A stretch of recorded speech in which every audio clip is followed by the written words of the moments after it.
ఓ కురువంశ శ్రేష్ఠుడా, యజ్ఞము చేయకుండా ఎవరునూ ఈ లోకమును కానీ ఈ జీవితమును కానీ ఎప్పుడునూ సుఖముగా జీవింపజాలరు. ఇక తరువాతి జన్మమున గూర్చి చెప్పనేలా.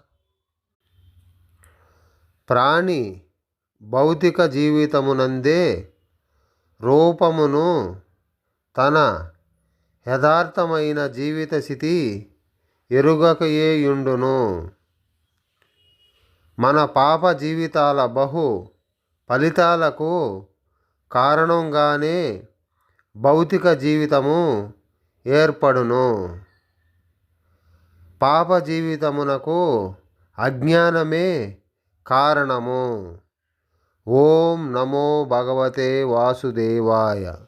హరే కృష్ణ హరే రామ.